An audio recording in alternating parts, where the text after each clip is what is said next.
here tonight.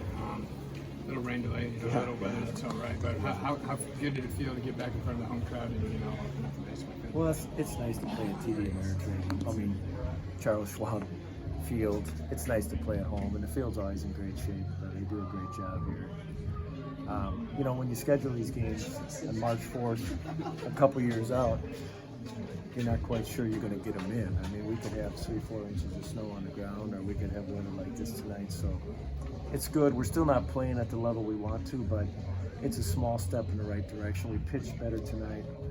We eliminated some free bases that we've been giving up a lot of tonight, but there's still a lot of things we got to get better at. You touched on it a little bit. So Brett got the start tonight. He pitched very well actually tonight. A little rough earlier this year, but can you talk about him and how well he did tonight? Yeah, Dylan did a good job. He threw more strikes. He's been getting in trouble with getting behind a lot of hitters. He hasn't been able to command his secondary stuff. He had a little bit better command of that tonight.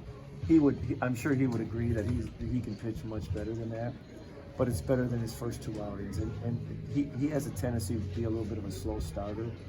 So I look for, next weekend when he gets another opportunity to pitch, that we'll see improvement off of what we saw tonight. And one last one for you, Coach. Offensively, sub 200 today, hitting as a team, but you did work 4 walks out of them. What's going to be the approach tomorrow going into it, gets things going offensively? We got to be more aggressive. I think we're a little bit passive at the plate today. I think sometimes when it gets windy like that, the wind's blowing in, that can get between the ears of the hitter. It didn't seem to bother them at all. They had 9 hits, and I give them a lot of credit. They were very aggressive at the plate.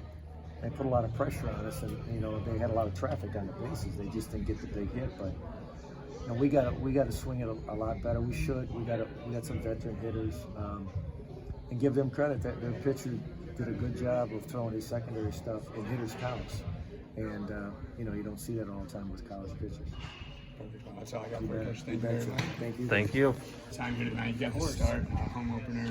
How comfortable did you feel out there tonight? What did you think was working for you? Yeah, I mean, it's good to get back home. The first 2 weekends we've been playing on the West Coast, so it can kind of mess up like your routines and your body clock and all that. So it was good to be home, and a pretty special night for Grady. He's just an unbelievable guy. So to get a win for him is huge for us, for sure. Absolutely. And when you came off, and you went 5 2/3, right? You came off, you looked a little upset. Were you expecting to go longer? Did he pull you too early? I was just upset. I felt like third time through the order, my stuff started to flatten out a little bit. It was more just upset with myself. But it's still early though, so we're kind of on pitch count. Just got to be patient and keep building that pitch count. And they put the pressure on offensively all night, always had the base runners. What was that like pitching for you, kind of back against the wall on those first 2 innings and to come out on top with only 1 run? How good did that feel? For sure, it's just trying to, a problem we've been having early in the year is just allowing that stuff to compound, so it's good to be able to get out of some innings with a bunch of traffic on the bases. Perfect. So, thank you very much for your time tonight. Appreciate it.